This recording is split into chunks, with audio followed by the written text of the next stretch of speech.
तर भगवान गोपाल कृष्णाच्या आणि आचरण करायचं असन तर रामचंद्र प्रभूचं.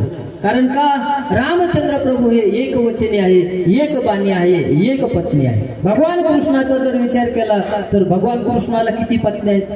16,108. आणि म्हणून कृष्णाच्या चरित्राचं आचरण करायचं नाही. का करायचं नाही? त्याचं कारण असं आहे, रामचंद्र प्रभू आणि श्रीकृष्ण भगवान या दोघांचा जर विचार केला तर एकाचं वागणं पूर्व आहे आणि एकाचं वागणं पश्चिम आहे. भगवान गोपाल कृष्णाचा जन्म कुठं झाला? राजवाड्यामध्ये झाला का? नाही, जेलामध्ये झाला. सेंट्रल जेलामध्ये, बंदी शाळेमध्ये. भगवान रामचंद्र प्रभूचा जन्म कुठं झाला? राजवाड्यामध्ये. रामचंद्र प्रभूला पत्नी किती आहेत? भगवान गोपाल कृष्णाला पत्नी किती आहेत? 16,108. रामचंद्र प्रभू जर बोलले तर ते एकदाच बोलत होते आणि एकच वचनी होते. एकदा बोलले की बोलले. भगवान गोपाल कृष्णाचं तसं होतं का? इथे एक बोलायचं गेलं, तिथे एक बोलायचं गेलं, तिकडे दुसरंच करायचं. म्हणून रामाच्या चरित्राचं आचरण करा. कारण रामासारखा भाऊ झाला नाही आता लोक, रामासारखा मुलगा झाला नाही, रामासारखा पती झाला नाही, लक्ष्मणासारखा भाऊ झाला नाही. आणि म्हणून आचरण करायचं असं एखादा माणूस म्हणेल मी कृष्णाचं आचरण करेन, जमणार नाही भाऊ. कृष्णाचं आचरण करणं सोपं नाही. ते जर मला 16,108 बायका केले, त्यांनी मला 4-2 केले तर काय वाईट? करून पाय ना भाऊ. अरे एकानाच बारगाड्या उघड्या पाड्या. विठाला विठाला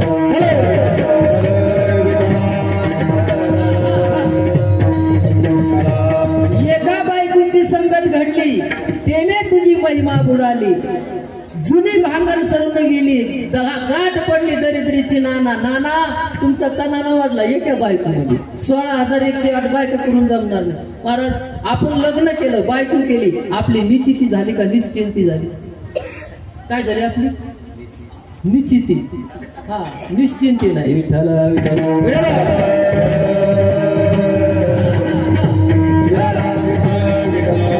आपली निश्चिंतीच झालेली. खरं सांगा आपल्या इमानदारीनं आपल्या बायका आपल्याला बोलत नाहीत, शाद येत नाहीत का? आपण लोकांना सांगत नाहीत. दादा कसं आहे? दादा म्हणते तू होतो समोर. कारण घरोघरी ती परी, सांगत नाही ती परी. विठ्ठल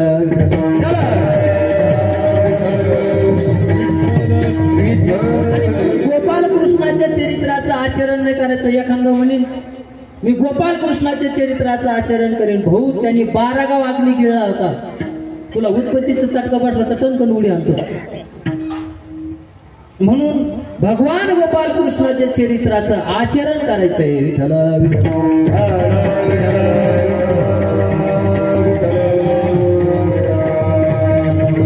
जगद्गुरु तुकोबाराय सांगतात गोकुळ हे गाव आहे. गाव कारण आपल्या अभंगाचा पहिला शब्द आहे गोकुळ.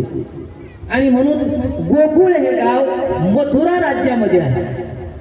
मथुरा राज्यामध्ये गोकुळ हे गाव. गाव म्हणजे एका घराचं गाव नसतं, अनेक घरं एकत्रित आल्याच्या नंतर त्याला काय म्हटलं जातं? गाव म्हटलं जातं. आणि 1-2 जर घरं असेल तर त्याला वस्ती म्हटलं जाते. त्याला काय म्हटलं जातं? वस्ती. आता ह्या गावाचं नाव माझ्या ध्यानातच राहत नाही. फुल एवढं नाव द्या ना, ते फुलगाव असं. विठ्ठल विठ्ठल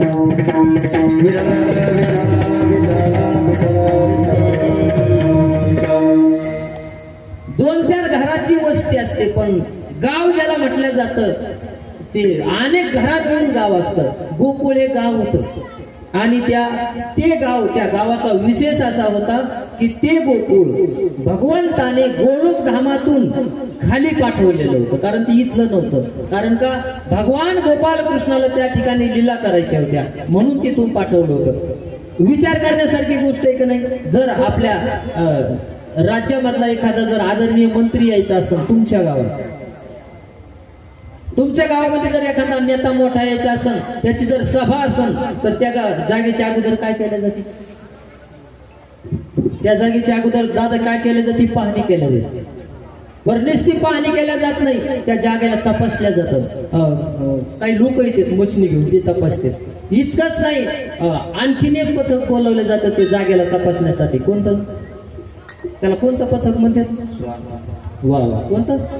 श्वान पथक. आणि ते श्वान पथक आल्याच्या नंतर त्या जागेची काय केली जाते? पाहणी केल्या जाते. आणि पाहणी केल्याच्या नंतर त्याचे गुण ते ना हरकत प्रमाणपत्र घ्यायला लागतं. कोणचे गुण? मग भाषा कळते तुम्हाला. मिलेला आमचा तिकडचा जालन्याचा आहे. दादा समजत आहे ना जरा जरा मग बोल. हा, तर मग तुम्ही बोला जा.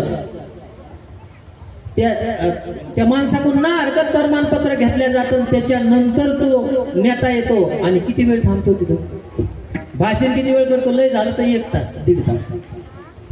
मग जर 1.5 तासाकरता माणूस येतो, साधा मंत्री असतो ते आपल्या भाई मोठाची म्हणा, पण मृत्यू लोकातला मंत्री असतो.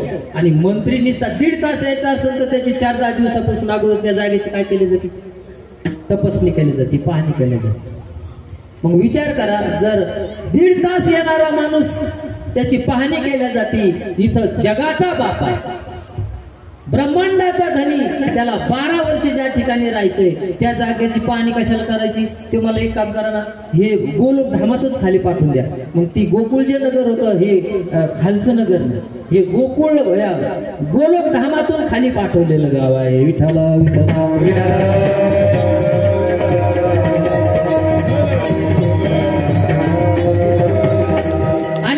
गोकुळाचा हा एक विशेष आहे, विशेष. कारण एका माणसाचा विशेष असतो. बरं, जर आमच्या गजानन महाराजाकडे बघितलं तर त्याचा काय विशेष आहे? त्याचं गाणं हे काय आहे? विशेष आहे. त्याचं गाणं काय आहे? विशेष आहे. आमच्या आदरणीय महाराज त्यांचं काय विशेष आहे? परमेश्वर महाराजाचं काय विशेष आहे? वाजवणं विशेष आहे. आमच्या दादाचं काय विशेष आहे? कोणतं बी काम सांगा, दादाच्या हातून एका फोनवर काम होणार. आमच्या सोपान दादाच्या हातून जर एखाद्याला जर मुंबईला काम पडलं दवाखान्यात, नुसतं दादाला फोन लावले. हे त्याचं विशेष आहे. कारण एका माणसाचा एक विशेष असतो. तुमचा काय विशेष आहे? कारण माणसाचा विशेष असल्याशिवाय माणसानं जगू नये. नाही तर आले कुणीकडं आणि गेले कुणीकडं असं असू नये. कोणत्या तरी माणसाचा काहीतरी विशेष असला पाहिजे. माता मावल्याचा काय विशेष आहे? माता मावल्याचा विशेष एक त्याच्या हाताला चव आहे. हे माता मावल्याचे विशेष. नाही तर तुम्ही मिले असते आता लोक भाकरी वाचत. तसं गोकुळ आहे, गोकुळातलं एक विशेष आहे. गोकुळातला विशेष सांगत असताना गोकुळातले घर हे विशेष नाही. गोकुळातली अशी मोठी यश गोकुळातला विशेष नाही. मग गोकुळातले लोक श्रीमंत आहे. एकाच्या घरी 9-9 लाख गायी. मग 9-9 लाख गाय असताना तो गोकुळातला विशेष आहे का? नाही. मग गोकुळातला विशेष काय आहे?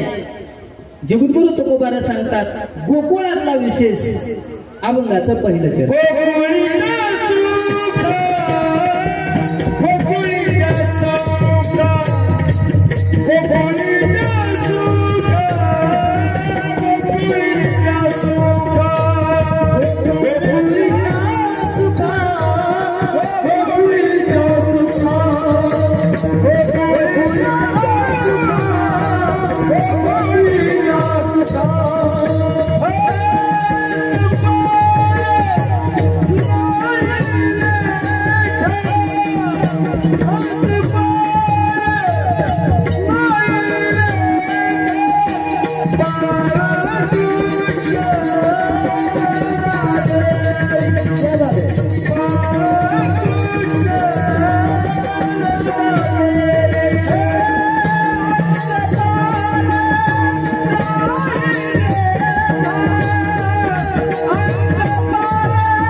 अंत पार नाही लेखा. हे गोकुळातलं विशेष आहे. गोकुळातला विशेष काय आहे तर गोकुळातला विशेष आहे सुख आहे सुख. कारण गोकुळातला विशेष सुख आहे. कारण सुखाला कारण त्या सुखाला काही नाही. सुखाला अंत नाही आणि पार सुद्धा नाही. कारण आमच्या सुखाला अंत आहे आणि आमच्या सुखाला काय आहे पार आहे. कारण आम्ही जर जगाकडे पाहिलं आम्हाला असं वाटतं तुम्ही सुखी आहे. आम्हाला काय वाटतं तुम्ही बसलेले तुम्ही सुखी.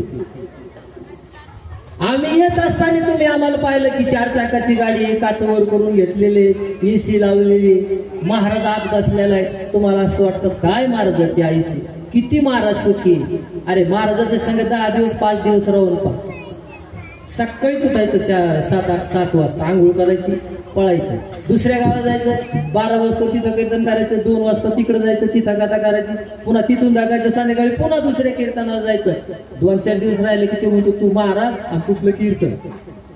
आम्हाला तुम्ही सुखी वाटतात आणि तुम्हाला आम्ही सुखी वाटतो. पण ज्याच्या जवळ जवळ जाऊन पहा सगळेच दुःखी आहे. कोण दुःखी आहे जेव्हा पाहिला त्या दुःखी आहे.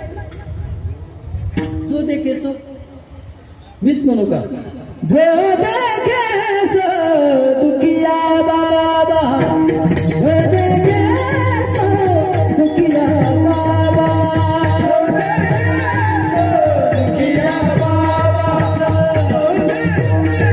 दुखिया बाबा. जो देखे सो दुखिया बाबा. जो देखे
जोर करायचा.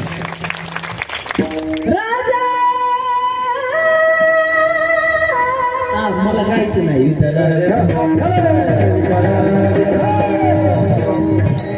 तुम्हाला असं वाटत सगळेच गायला लागले महाराजांना काय गायला लागला का नाही. मला आज बोलायला लागलं आणि म्हणून मी तुमच्या समोर बोलणार आहे. कारण तुम्ही असं म्हणू नये कीर्तन गाण्यावर धावले. अजिबात धावू देत नाही कीर्तन गाण्यावर. सुख कशाला म्हणतात सुख. त्या सुखाचा विशेष जगद्गुरु तुकोबारांनी सांगितला. कारण त्या सुखाला अंत नाही. ते सुख असं निरातिशय सुख आहे. गोकुळामधलं जे सुख आहे त्या सुखाला अंत नाही. कारण आपल्या सुखाला अंत असतो. कधी अंत असतो आपल्याला सुख कधी होतं भूक लागल्यावर. आपल्याला जेवण वाढलं आपल्या मनासारखं जेवण असलं. आपल्याला गोळी केली कशाची गोळी तुमच्याकडे गोळीच म्हणतात त्याला. जवळपास आपलं सारखं लय लांब नाही. तुम्हाला असे गोळे केले खायला गोळ तुम्हाला आनंद झाला. कुठपर्यंत आनंद आहे पोट भरूच तर. मग त्या आनंदाला अंत आहे. त्या आनंदाला काय शेवट आहे. तुम्हाला गोळे वाढले आनंद वाटला नाही वाढले की पुन्हा राग. राहू द्या. ऐका या परवा या. ऐका पूर राहू द्या पूर. कारण महाराज हे म्हातारे कीर्तनाने सुधरणार तमाशाने बिघडणार. कीर्तन यायच्यासाठीचे ह्या बारकाले पोरासाठी. माझ्याकडे 70 पोर आहेत आणि पोरासाठीच कीर्तन करायचं असते. म्हाताऱ्याला काही समजत नाही असं नाही. पण आता यायच्यावर परिणाम होत नाही. आपल्याला यायच्यावर परिणाम करायचा. कारण हे जे ना हे कागद हे मिशावाले ढवळे केसावले कागद चिरपीट झालेले असे देऊन त्याच्या कागदावर काही लिहिता येत नाही आता, पण आता ही कोरी कागद आहे आणि म्हणून या कोऱ्या कागदावर आपल्याला अक्षर काढायचे देतील. थोडा त्रास पण द्या द्या, मी सहन करायला तयार. विठ्ठल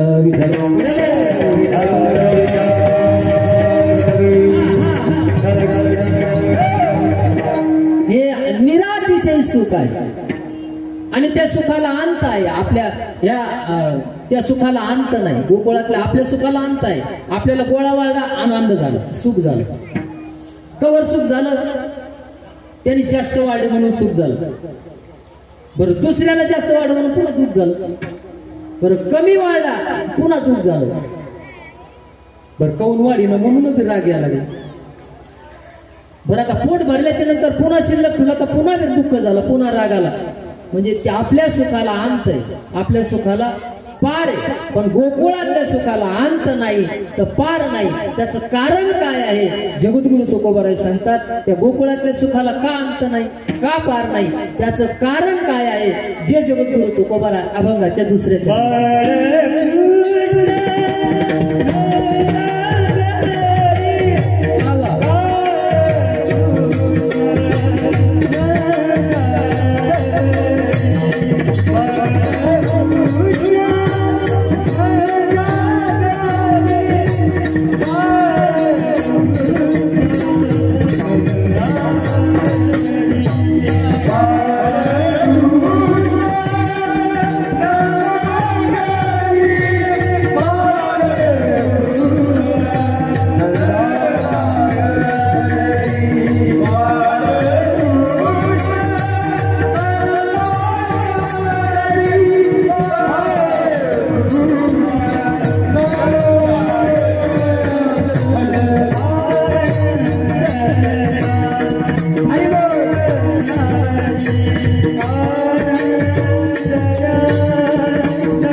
खोटं ठरत नाही.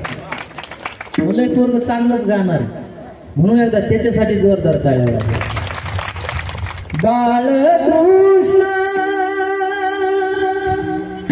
नंदाधारी,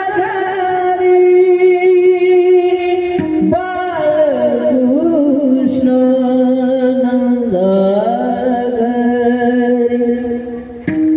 गोकुळातल्या सुखाचा विशेष आहे की त्या सुखाला अंत नाही, पार नाही. का अंत नाही, का पार नाही? गोकुळाच्या सुखाचं कारण काय आहे? जगद्गुरु तुकोबाराय सांगतात, बाळकृष्ण नंदा घरी आनंदल्या नरनारी.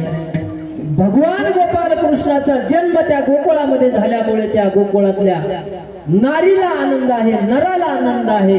आणि त्या आनंदाचं प्रतीक म्हणून गोकुळातल्या लोकांनी एक काम केलेलं आहे. त्या प्रतीक म्हणून त्या गोकुळातल्या लोकांनी गुढ्या उभारल्या.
तुमच्याच टाळे वाजतात, मागच्या लोकांनी बी वाजा टाळे, तुम्हाला सुद्धा जेवण आहे.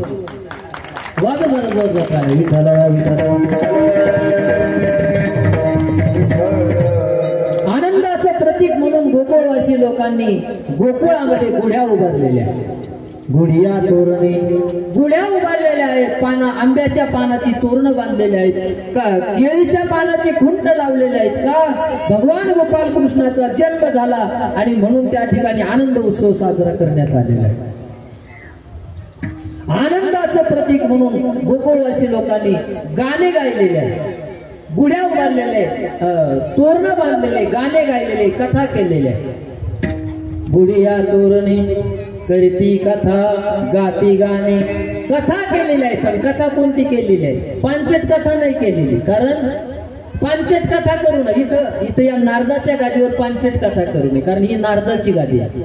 हीच नारदाची गादी नाही, हे समोर हे मंडप हे सगळं नारदाची गादी आहे. आणि ते सगळ्याला मर्यादा आहे. कीर्तनकाराला मर्यादा आहे, टाळकऱ्याला मर्यादा आहे, पकवादावाल्याला मर्यादा आहे, बसणाऱ्याला सुद्धा मर्यादा आहे. कीर्तनकाराला काय मर्यादा आहे? कीर्तनकारांनी जेणेकरून श्रोत्याला मी देव हे कळन असं वेदातलं, शास्त्रातलं, पुराणातलं, ग्रंथातलं, ज्ञानेश्वरीतलं, तुकोबाराच्या गाथ्यातलं प्रमाण घेऊन पटवून दिलं पाहिजे. ही मर्यादा कीर्तनकाराला. टाळकऱ्याला काय मर्यादा आहे? टाळकऱ्यांनी योग्य प्रमाण दिलं पाहिजे, टाळ जोऱ्यात वाजले पाहिजे. आता इथं बारकले टाळ आहेत आणि माणसं चारायचे, हरकत नाही. मृदंगाचार्याने कीर्तनाला रंग देवता येईल असा मृदंग वाजवला पाहिजे. लावण्यास काय मृदंग, श्रुती टाळ, घोष, शिव, ब्रह्मरस. आणि बसणाऱ्याला सुद्धा मर्यादा आहे. बसणाऱ्यांनी वाफी करून नाही बसलं पाहिजे, मांडी घालून बसलं पाहिजे, हाताने टाळी वाजवली पाहिजे, मुखाने नामस्मरण केलं पाहिजे आणि या छंदात डुललं पाहिजे. म्हणा राम राम, टाळी वाजवा हाती, कीर्तन रंगी देवासनिधी सुखे डोलावे, संत संगे अंतरंगे नाम बोलावे, जेणेकरून मूर्ती ठसावी अंतरी श्री हरीची. ऐशी कीर्तन मर्यादा आहे संतांच्या घरची. विठ्ठल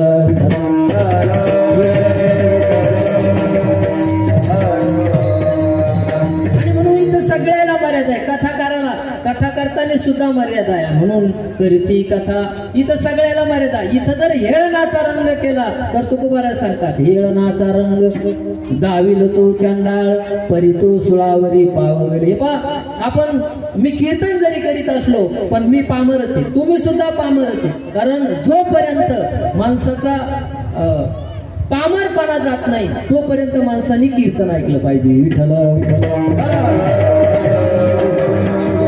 जोपर्यंत माणसाच्या अंतःकरणामध्ये वासना आहे, जोपर्यंत वासना आहे तोपर्यंत माणूस पामरच असतो. आणि म्हणून इथं माणसाने कीर्तनाच्या ठिकाणी म्हणजे निदान पडद्यावर तरी नीट राहिलं पाहिजे. बाकीच्या ठिकाणी तुम्हाला काय काशी करायची तर करा, तसं करू नये कुणीकडेच काशी. बघा गजानन महाराज, काशी कुणीकडेच करू नये, पण निदान पडद्यावर तरी नीट राहिले पाहिजे. म्हणजे इथं पडद्यावर तरी. आमच्या गावामध्ये रामायणाचं नाटक आहे, आमच्या लहानपणीची गोष्ट आहे. कारण पूर्वी नाटकामध्ये माता मावल्या नव्हत्या, माणसंच होती, पात्र सगळी. आणि ते रामायणाचं नाटक, रामायण इतकं सुंदर नाटक केलं आणि माणसंच होते. एका माणसाने सीतामाईचं पात्र घेतलं, इतकं सुंदर पात्र केलं सीतामाईचं की ओरिजिनल सीतेला लाजवी इतकं सुंदर पात्र केलं. नाटक संपल्यावर आमच्या गावात एक मित्र म्हणला, दादा चला आपण ती चांगली खरी सीता पाहिली नाही, चला आपल्याला सीतेचं दर्शन घ्यायचं. मी म्हणलं काय येडवणी करायला लागलं तू? ती सीता नव्हती, माणूसच होता. ते मला असू द्या ना माणूस, मला दर्शन घ्यायचंय. आता मी म्हणलं चला, आता मित्राचा आग्रह आहे. मी जवळ गेलो त्या नाटकात, मला अरे ती सीता कुठे रे? तर ते म्हणले दादा ती पडद्याच्या मागे. आम्ही पडद्याच्या मागे गेलो की ते सीता पिढी पित होती. अरे बिडी प्याऊ द्या, पण कुठे पिली? पडद्याच्या मागे पिली. पडद्यावर नीट राहिली का नाही? तसं इथं पडद्यावर नीट राहिलं पाहिजे. इथं हेळनाचा रंग करू नये. इथं आपल्याला कोणी बोलणार नाही, पण आपला बाप आपल्याला विचारेल की तुम्ही असा नाच केला का? मग त्याला तुम्ही काय उत्तर देणार? काय उत्तर देता होशील तू? हा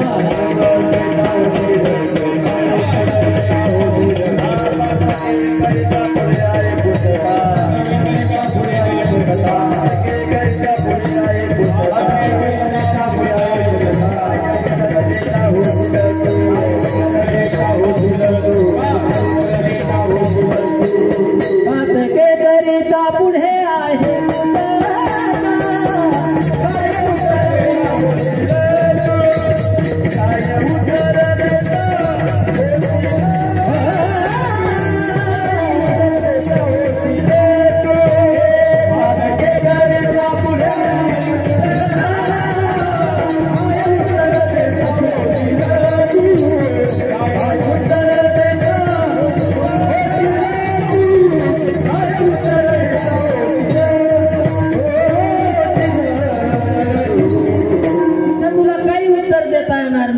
आणि तिथे गेल्याच्या नंतर आपल्याला कोणी सोडणार नाही. आपला बाप, आपली आई, आपला वाई, आपला जावाई कोणीच आपल्याला तिथं सोडणार नाही. तुका म्हणे तू सोडविना कोणी एका चक्रपाने वाचून या. आणि म्हणून आपण तिथं